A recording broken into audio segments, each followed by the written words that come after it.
J'ai intitulé le message « La foi ne se fonde pas sur des expériences ». Il ne faut pas attendre d'avoir des expériences pour mettre notre foi en Dieu. Déjà, vous êtes assis, vous aviez la foi dans votre chaise, elle n'allait pas se démolir en s'asseyant dessus. On exerce notre foi à tous les moments de la journée. Mais pour Dieu, c'est tellement important. Et le passage, c'est quelques chapitres dans Job. On revient dans Job, le chapitre 21 jusqu'au chapitre 29. Et dans la plupart des textes que vous allez voir ce matin à l'écran ici, ce sont des versets en français courant, dans la Bible français courant. Donc, ça peut être un petit peu différent. Si vous voulez suivre dans vos Bibles, c'est difficile parce que je donne les références et je lis tout de suite le verset, mais vous pouvez les noter si vous avez un crayon, un petit bout de papier, et peut-être les lire dans une autre traduction, votre favorite, une fois rendu à la maison. Mais il y a ce texte qu'on va lire dans un instant, là, dans Job 22, versets 21 à 23, mais surtout le verset 21 ici. J'aimerais dire en premier que souvent les gens pensent que si quelqu'un a un malheur, c'est parce que peut-être qu'il a fait quelque chose de mauvais. Même il y a des chrétiens qui pensent ça. Je me rappelle, j'ai visité quelqu'un à l'hôpital et puis la personne était très malade et puis une jeune personne, puis elle a dit, est-ce que c'est parce que je suis méchante que j'ai cette maladie puis que je souffre? J'ai dû la rassurer, lui dire, pas du tout, et lui citer des textes bibliques comme quoi qu'il y avait des malades, il y a toujours eu des malades, et puis le Seigneur en a guéri, mais souvent il ne les guérissait pas tous. Il a guéri l'homme à la piscine de Siloé, il n'a pas guéri tous les autres qui étaient autour. Donc les malades, ça fait partie de notre vie, ça fait partie de notre existence, mais ici, on a un homme qui s'appelle Éliphaz dans le livre de Job, dans les chapitres que je vous ai donnés, et puis lui insiste beaucoup auprès de Job, puis les amis de Job, que si Job était malade puis qu'il souffrait tant, c'est parce que il devait être méchant quelque part. Il devait avoir fait quelque chose, puis là, il était puni. Ça, c'est la mentalité souvent qui existe. Alors, dans une tentative finale, pour forcer Job à confesser ce qu'il avait fait de mal, puisqu'il est malheureux, il souffre, et c'est peut-être un hypocrite, il y a quelque chose, si Job, il ne comprend pas de Job, alors Éliphaz le dénonce en lui disant « Réconcilie-toi avec Dieu et tout ira mieux. » Ensuite, quelques mots plus loin, « Reçois l'enseignement qu'il te donne lui-même. » Puis encore un peu plus loin, il dit, « Reviens au Tout-Puissant. » Et encore, « Éloigne-toi de chez toi tout ce qui est injuste. » Comme au temps d'Éliphaz, que nous venons de voir ici, ce qu'il a dit, on pourrait à première vue dire, « Hey, mais c'est des bonnes paroles. » Il dit quand même quelque chose de bien, Éliphaz. Mais je crois qu'il existe encore aujourd'hui des gens qui sont peu scrupuleux dans un sens, puis qui lancent des critiques blessantes, et souvent, malheureusement, en se servant quelquefois de la Bible pour le faire. On dit, il leur donne des coups de Bible, il leur parle à coups de versets. Est-ce que c'est possible de faire ça? Oui. De critiquer quelqu'un, de blesser quelqu'un, puis de se venger peut-être de quelque chose en se servant. Ça pourrait arriver, n'est-ce pas? Bien, je vois ici un peu l'attitude d'Éliphaz, et souvent de telles personnes maintiennent que si seulement les autres faisaient les choses comme Éliphaz voudrait, là, à leur façon, il n'y aurait pas besoin de taper sur les autres, de les critiquer. Alors, ces mêmes personnes ne semblent pas se rendre compte que les autres ont aussi des sentiments, des émotions. Ils sentent quand on leur dit quelque chose de travers. Ça les blesse. Et la foi de Job est inébranlable malgré ça. C'est difficile pour lui, j'en suis persuadé, d'avoir des paroles qui viennent d'Éliphaz pour le reprendre, de mal juger les motifs de Job, parce qu'il connaît, Job, la parole de Dieu. Il se dit que puisque Dieu est fidèle à sa parole, est-ce que Dieu est toujours fidèle à sa parole? Et c'est ce que Job croit. Alors il sera fidèle aussi envers moi, se dit Job, son serviteur. Et Job explique sa confiance dans la sagesse et l'amour de Dieu quand il répond, mais si je vais à l'est, il ne s'y trouve pas, en parlant de Dieu. Je me rends à l'ouest et ne l'aperçois pas. Pourtant, il connaît bien le chemin que je suis. Il m'a mis à l'épreuve, mais j'en sortirai pur, comme l'or du creuset. Donc, Job se dit, c'est vrai, je souffre, et quelquefois, il devait être malheureux de ça. On n'est pas heureux si on souffre beaucoup. On peut se réveiller malheureux. Et toutes ces choses-là, il les vit, Job. Mais il se dit, Seigneur, il ne fait pas d'erreur, et puis, sûrement, comme de l'or, il va faire quelque chose avec ce vase dont je suis, se dit Job, sûrement, par ce verset qu'on vient de lire, dans Job 23, les versets 8 à 10. Quelques extraits de 8 à 10. En fait, peu importe de quel côté Job se tourne, c'est tout juste comme si Dieu n'était jamais là. Est-ce que ça vous arrive d'avoir vécu ça? Vous priez, puis on dirait que Dieu n'est pas là. Les disciples ont pensé ça, hein? Jésus dormait sur un petit coussin dans un bateau, puis on dit, Seigneur, écoute, ça ne te fait rien qu'on est en train de périr. Et quelquefois, vous avez prié, j'ai prié, puis on s'est dit, est-ce que Dieu m'entend? Bien, Job, pourtant, malgré ça, puis malgré ses plaintes, il dit, j'en appellerai au Seigneur quand même. Job prouve que Satan est un menteur. Job est loin d'être prêt, lui, à maudire Dieu. Il lui fait confiance. La foi de Job ne se fonde pas sur des expériences, ou des sentiments, ou des circonstances, mais sur la parole de Dieu. C'est là-dessus qu'il se fie. Puis au fond, le Seigneur connaît toujours le chemin, ce qui signifie que Dieu a un but pour toutes choses, pour toutes nos mises à l'épreuve, et puis pour toutes nos souffrances. Oui. Dans des moments de détresse, vous aussi, nous avons besoin d'examiner nos cœurs. Et Job l'a sûrement fait, beaucoup, dans ces moments-là. Dieu essaie-t-il d'attirer notre attention là, sur quelque chose dans notre vie qui lui déplaise, ou sommes-nous rassurés comme Job? Au verset 10 du chapitre 23, Job dit, « Il m'a mis à l'épreuve, mais j'en sortirai pur comme l'or du creuset. » Job clarifie le fait qu'il n'est pas tellement préoccupé de connaître la raison au fond de ses souffrances, qu'il l'est d'avoir une bonne relation. Ce qui compte pour lui, d'avoir une bonne relation avec Dieu. Qui lui, Dieu, c'est tout. Au milieu des insinuations d'Éliphaz puis des autres amis, puis des fausses accusations souvent qu'on lui a faites, la foi de Job dans la parole de Dieu est la source de sa force. Et il peut dire avec la plus grande confiance au verset 11 et 12 du chapitre 23 de Job, « Je me suis fermement attaché à ses pas. J'ai suivi son chemin et n'en ai pas dévié. » Et j'aimerais pouvoir dire la même chose. Voyez-vous la belle confession de Job ici? « Je n'ai pas refusé ce qu'il me commandait. J'ai gardé dans mon cœur tout ce qu'il m'ordonnait. »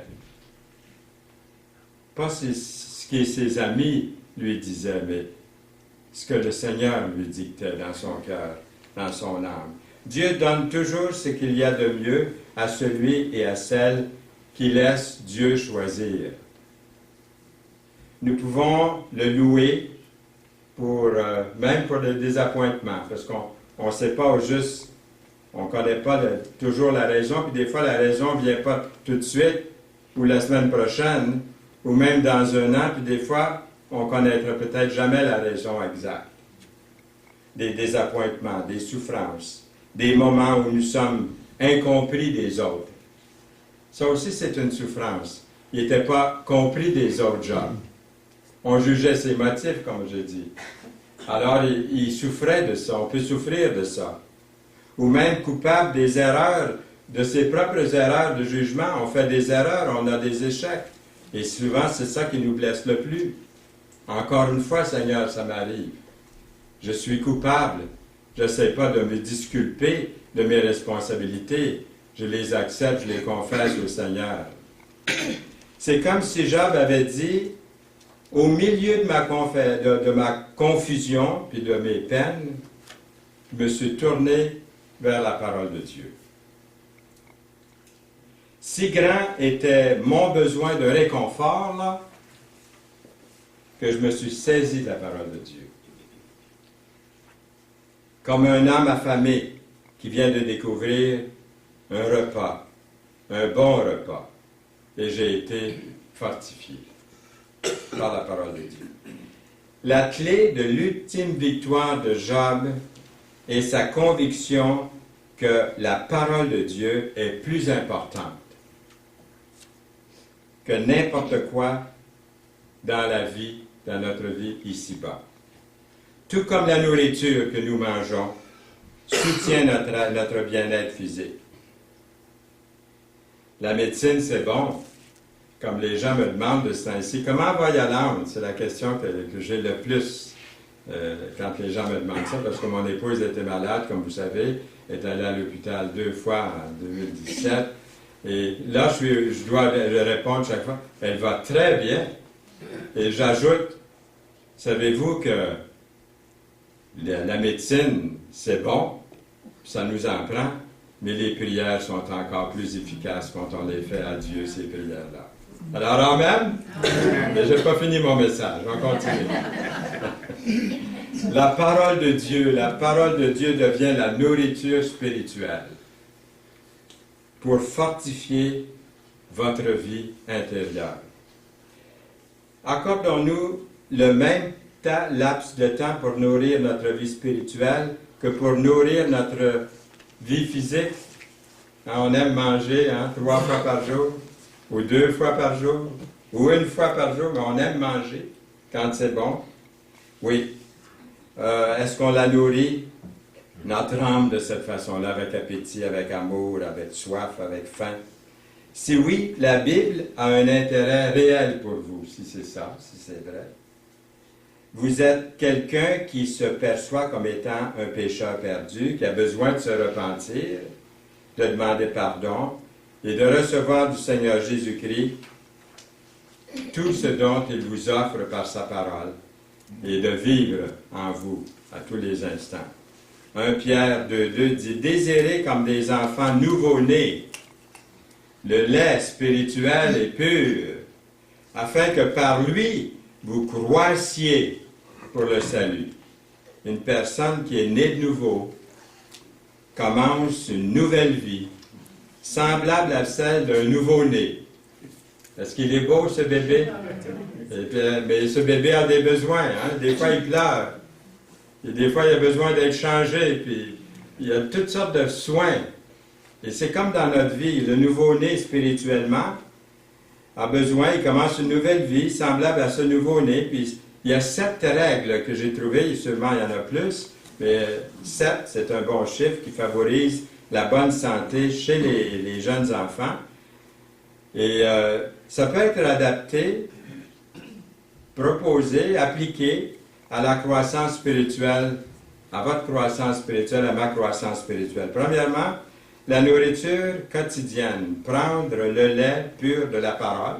comme nous avons lu tantôt, par l'étude de la Bible et la méditation. Deuxièmement, l'air frais. Et on en a en abondance ici, au Québec, là, surtout de ce temps-ci. De prier sans cesse, l'air frais, prier sans cesse. La prière est l'oxygène de l'âme. L'exercice régulier, troisièmement, mettre en pratique ce que vous apprenez dans la parole de Dieu. 4. Le repos adéquat. Ça, j'ai des choses à apprendre là-dedans. Je me couche tard, je me lève de bonne heure. Des fois, vous manquez de sommeil, on est tellement tous occupés. On a besoin de repos. En tout temps, par la foi, s'appuyer sur Dieu, se reposer sur lui. 5. Les environs propres. Évitez la compagnie malfaisante et tout ce qui vous affaiblit spirituellement. Il y a tellement de distractions. On est tellement sollicité, continuellement. On a besoin de se retirer de ces choses-là. Prendre bien soin avec amour. Vous faites partie d'une église, vous faites partie de l'assemblée et vous bénéficiez de l'enseignement puis de la communion fraternelle chrétienne. 7. Faire un bilan périodique, régulièrement. Examiner sa santé spirituelle. Le Seigneur Jésus-Christ est vraiment révélé à travers la fidélité de Job envers Dieu, à travers ce qu'il vit à tous les instants du jour. Et en l'occurrence, les souffrances ici, ces épreuves. 1 Pierre 2, 21, car Christ lui-même a souffert pour vous. Christ lui-même a souffert pour vous. Et vous a laissé un exemple afin que vous suiviez ses traces. Les trois amis de Job sont unanimes pour dire, dans leur attitude bornée, que Dieu n'accorde la prospérité qu'aux gens qui sont justes et droits, et que Dieu n'afflige que le méchant. Ça, c'est leur philosophie. Ils sont d'accord là-dessus, les trois amis de Job, pour dire ça. Et ça, c'est une mauvaise attitude qu'ils ont, c'est certain. Job leur répond que son expérience personnelle prouve qu'ils ont tort. Pourquoi? Car Job était juste et droit à ses yeux, Job. Il n'avait pas encore tout saisi la maturité chrétienne, mais il avait une bonne vie, on pourrait dire. Il était content il n'y avait pas de reproches à se faire, de gros reproches. Et il y a un bon témoignage. Et pourtant, il est affligé. Donc, c'est ça qui donne comme preuve. Job sait aussi que les méchants ne souffrent pas toujours pour leurs péchés dans la vie présente. Il suffit de lire Job 21, les versets 7 à 15, pour en avoir le cœur net. Ça me rappelle un peu l'histoire du fermier. Le fermier se vantait à ses amis que à tous les dimanches, il avait travaillé pendant toute l'année, il n'avait pas pris de congé. Vous connaissez peut-être ce fermier-là qui se vantait de jamais prendre de repos, de travailler. Puis il dit, regardez, on est rendu au mois d'octobre, et puis mes récoltes ont été abondantes. Et puis il dit, j'ai pas eu besoin, il dit, de plaire à Dieu pour mettre un jour de côté, un jour de repos comme le dimanche. Il y a quelqu'un qui lui a répondu à brûle pour point comme ça. Il dit, oublie pas, il dit que Dieu ne règle pas toujours ses comptes en octobre. Donc, il y a un temps pour le Seigneur aussi pour agir. Et quand nous rencontrerons le Seigneur en personne, nous le connaissons, nous sommes nés de nouveau, nous lui appartenons, c'est certain qu'on va le rencontrer en personne. Et le mystère de la souffrance qui souvent ici, je n'ai pas compris. Et comme vous avez, autant que moi, on a souffert, on a eu des épreuves, mais ce sera tellement bien compris un jour lorsque nous le verrons face à face dans sa présence. Mais jusqu'à ce moment-là, nous savons que la sagesse de Dieu possède plusieurs aspects. Dans Éphésiens 3:10, nous savons aussi que si votre foi résiste à l'épreuve, celle-ci produit la patience. Donc, l'épreuve, la souffrance, ces choses-là si on ne comprend pas toute l'ampleur de ce que ça produit, on a quand même quelques bonnes indications. Ici, il parle de la patience. Avez-vous besoin de patience? Oui. Il y en a qui en ont besoin plus que d'autres. Hein?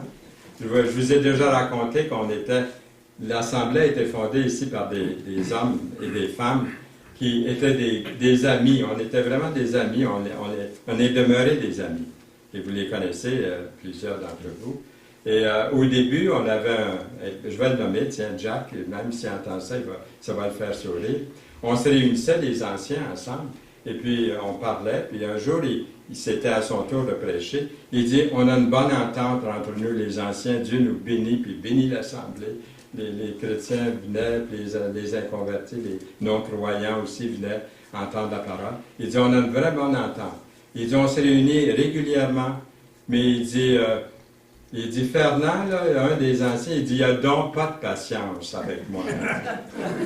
Vous voyez, des fois, moi, je ne réalisais pas, mais j'ai dû réaliser, j'ai compris, avec l'amour de mon frère, c'était pas, il ne faisait pas de la mauvaise façon, mais parce qu'on était des amis. C'est possible, voyez-vous, c'est possible entre nous, la communion fraternelle attire souvent ça, de parler à notre frère, à notre sœur, sur un ton que la personne va l'accepter, va rire, il y a une façon de faire.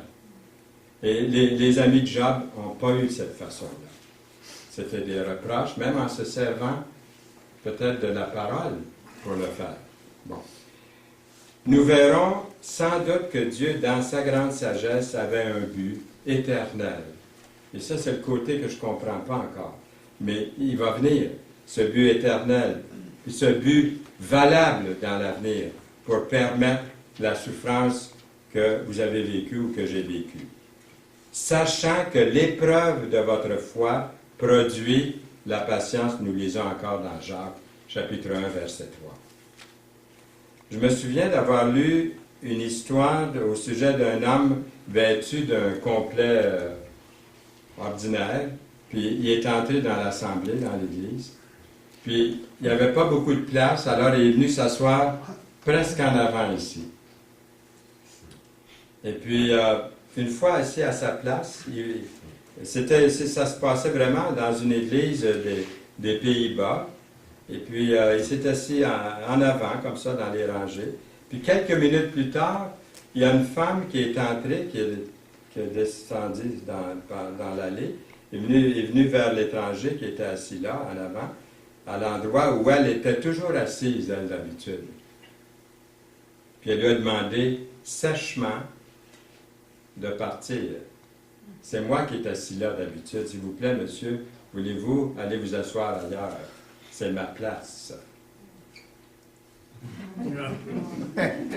Alors, il s'est levé bien tranquillement, sans faire de chicane, puis est allé s'asseoir dans une section qui était réservée dans cette église-là pour les personnes pauvres en arrière. Il s'est assis avec eux. Quand la réunion fut terminée, un ami de la femme lui demanda si elle connaissait l'homme qu'elle avait ordonné de quitter son siège. « Non, répondit-elle. Son ami l'a alors informé. L'homme que vous avez commandé de changer de siège était le roi Oscar de Suède. » Vous irez voir sur Internet, vous allez vous connaître, vous allez voir qui c'est. C'est une histoire vraie. C'était le roi Oscar de Suède. Il est ici aux Pays-Bas pour visiter notre reine, lui dit la femme. Aïe aïe! Hein? Aïe aïe! Notre raisonnement, votre raisonnement, le mien, notre raisonnement nous amène souvent à de fausses conclusions. Ou même de mal juger les motifs de l'autre. L'autre a bien agi, sincèrement, puis je l'ai mal jugé sur des apparences, je ne sais trop quoi. C'est pas correct. Et c'est ce que les amis de Job dont ils sont coupables. Dans Job 28, versets 12 et 13, « Mais quant à la sagesse, où peut-on la trouver? Où se trouve la source de l'intelligence? Les humains ignorent à quel prix l'estimer, car elle est introuvable au pays des vivants. Ensuite, verset 15, on ne peut l'échanger contre un lingot d'or fin, on ne peut l'acquérir contre un bon poids d'argent. Verset 20, mais la sagesse, d'où peut-elle provenir? Où donc est la demeure de l'intelligence? Elle reste cachée au regard des vivants, invisible à l'oiseau qui vole dans le ciel. Verset 28 du chapitre 28. Puis il dit aux humains, respectez le Seigneur. C'est cela la sagesse.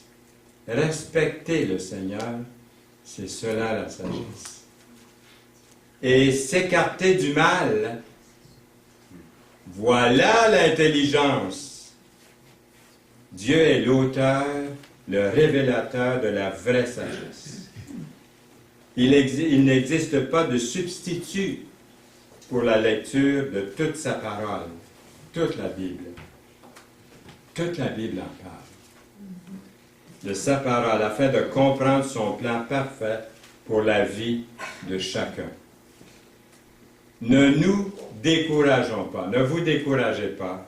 Dieu est beaucoup plus soucieux de votre meilleur intérêt que vous l'êtes vous-même. Par conséquent, il est important de lire chaque livre de la Bible. C'est vrai qu'il y a des livres qui sont plus peut-être, à mes yeux, comme le livre de Lévitique. Je trouve ça long à lire, mais on les lit, on le lit. C'est ce que j'ai aimé à l'école biblique, la chose que j'ai aimé le plus à l'école biblique, depuis que j'étais croyant, sauvé, je lisais les parties que j'aimais dans la Bible, surtout. J'avais laissé des livres de côté. Alors, une fois à l'école biblique, il fallait tout passer au pain de fin. Alors, le livre de Lévitique, on l'a eu.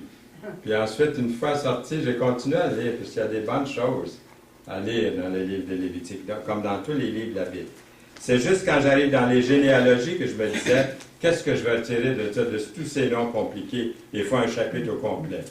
Mais je l'ai lu au moins une fois dans ma vie à l'école biblique, parce qu'il y avait des noms là-dedans très, très importants dans l'étude de la Bible. Quand vous êtes dans une école biblique, vous allez étudier les noms de la Bible. C'était parents avec qui, ça venait d'où, quelle nationalité, pourquoi est-ce que les noms sont là. Toutes des questions qu'on ne se pose peut-être pas, mais là, on les a posées. Puis, de temps en temps, je regarde encore les généalogies. Mais pas souvent, je vous l'avoue. Ne nous décourageons pas, donc. C'est ça que l'exhortation qui nous est donnée ici, bien, il faut lire la Bible. Il y a beaucoup de personnes non-croyantes dans le monde qui critiquent Dieu, mais qui ne lisent jamais la Bible. Tout comme les Israélites qui ont erré dans le désert, elles se plaignent de leurs circonstances et ce dont elles sont privées, surtout de ce dont elles sont privées, au lieu de se réjouir de ce qu'elles ont. Elles ont au moins la manne qui les nourrit à tous les jours. Ils ont au moins leur famille avec eux, vivant. La vie est pleine de choix à faire. Il se peut bien que nous disions, il faut que je me lève tôt demain matin, c'est lundi, il faut que j'aille travailler. Mais la vérité est que nous choisissons de nous lever tôt. Pourquoi? À cause des bienfaits que la journée va nous apporter. Alors on se lève. De façon semblable, nous pouvons dire à quelqu'un, tu me mets en colère. J'aime pas ta face. Tu m'énerves. Hein? Vous connaissez ça? Ouais. Ça vous fait rire, je pense qu'il y en a qui connaissent ça. Mais le fait réel est que nous choisissons d'être en colère. Ou je me sens déprimé aujourd'hui. Aujourd'hui, là, j'ai la tête grosse de même, là. La vérité est que nous choisissons d'être déprimés. Je dirais, quelquefois au moins, quand les choses ne vont pas à notre goût. Essayons de chasser ces idées-là. Laissons-les pas rentrer trop, parce qu'elles entrent et elles veulent demeurer toute la journée. Donc, si on les chasse de bonheur. Moi, dans ma pratique, ce que je fais, je vous livre ça. Il y en a d'autres sûrement qui ont d'autres idées. Moi, ce que je fais, du moment que ça rentre, j'essaie de trouver la raison pourquoi cette petite chose noire-là est entrée, là. Et puis, si je le trouve, OK. Là, non, je laisse ça de côté, là. Je l'écris sur un papier, je le mets dans le tiroir, je le sortirai plus tard, là, si c'est quelque chose que je dois revoir.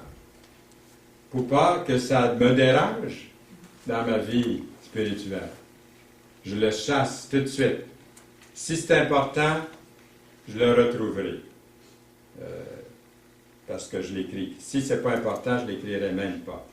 Donc, c'est pour dire qu'on a le choix. La confusion résulte la plupart du temps d'avoir cherché intérieurement la satisfaction et la paix de l'esprit, indépendamment de l'obéissance à la parole de Dieu révélée.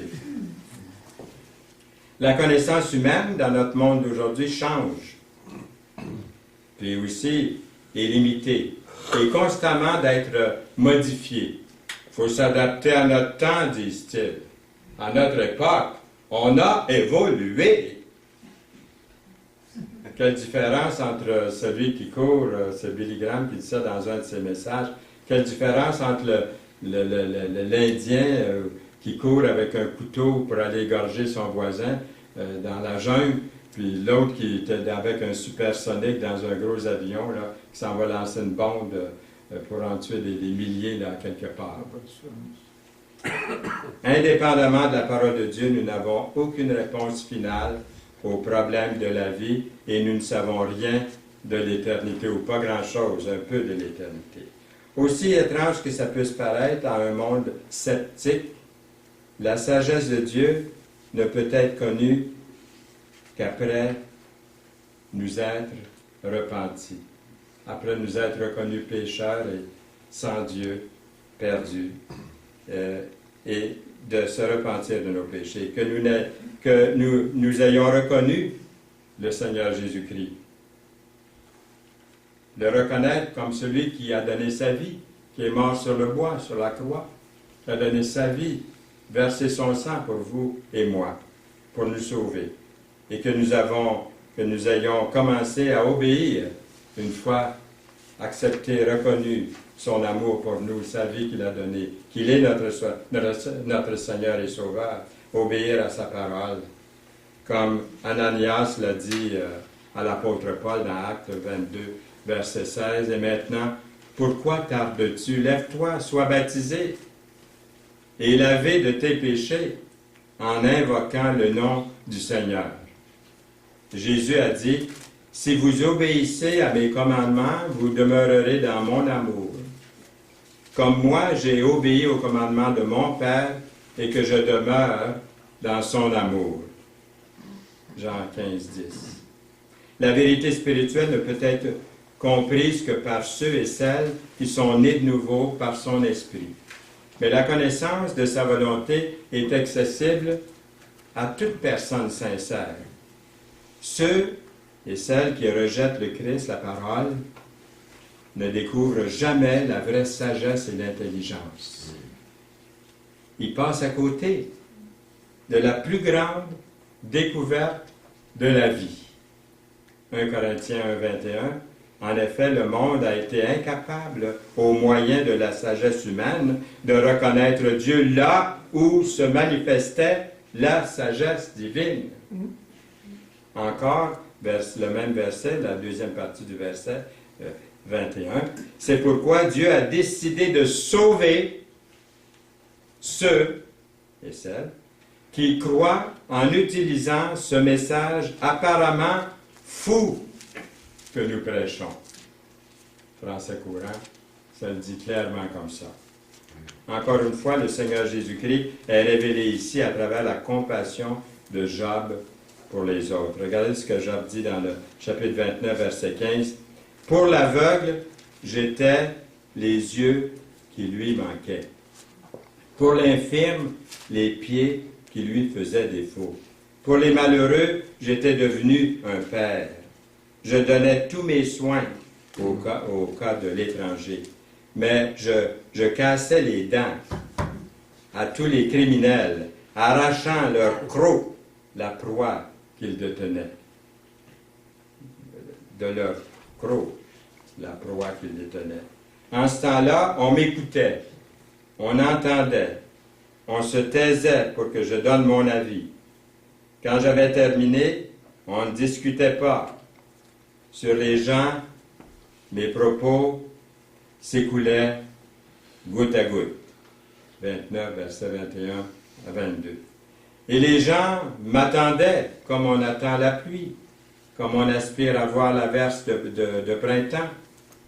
Quand je leur souriais, ils n'osaient pas y croire, guettant sur mon visage un signe bienveillant. Verset 25. Je siégeais à leur tête et leur montrais la route, vivant avec eux comme un roi parmi ses troupes, comme quelqu'un qui console les affligés. C'était une nuit orageuse à Birmingham, en Angleterre. Et Hudson Taylor, dont vous avez entendu parler, comme aussi souvent que moi j'ai pu l'entendre, un serviteur de Dieu, Hudson Taylor, devait prendre la parole lors d'une réunion à l'auditorium d'une école de la rue Severn. Son hôtesse lui assure que personne ne va assister à la réunion parce qu'il faisait orage. Mais Taylor a insisté pour y aller quand même. Je dois y aller, dit-il, même s'il n'y a personne d'autre que le portier. Moins d'une douzaine de personnes se sont présentées. Mais la réunion a été marquée par un pouvoir spirituel inhabituel. La moitié des personnes présentes devinrent missionnaires ou leurs enfants sont devenus missionnaires et les autres ont été de fidèles partisans et supporters de la China Inland Mission pour les années à venir. Ça existe encore aujourd'hui. Le Seigneur avait vraiment béni ce temps-là, cette réunion-là. Vous savez, le premier camp où j'ai assisté, le premier camp chrétien, j'avais accepté le Seigneur 3 mois auparavant chez moi. Le premier camp où j'ai assisté, en 1947, bien, Serge était là au camp. Son frère à Serge était là. D'autres qui sont maintenant dans l'œuvre. C'est une année, un camp en 1947 qui a vraiment été béni. Je pense à ça quand je pense à cette illustration-là qui s'est passée autrefois avec Hudson Taylor. Vous ne savez pas à quel moment Dieu est en train de faire quelque chose de grand pour vous, là, dans les circonstances. On ne le sait pas. L'avenir nous montre. Alors, soyons toujours obéissants à son... Des fois, c'est un doux son à notre cœur que Dieu donne. Mais ça vient de sa parole. C'est en accord avec sa parole. Vous savez que c'est Dieu qui vous parle. Le Seigneur Jésus-Christ a eu de la compassion pour les individus dans la multitude de gens qui avaient besoin d'aide. Nous lisons, quand Jésus, quand il sortit de la barque, il vit une grande foule et fut ému de compassion pour elle. Et il guérit les malades. Amen. Amen.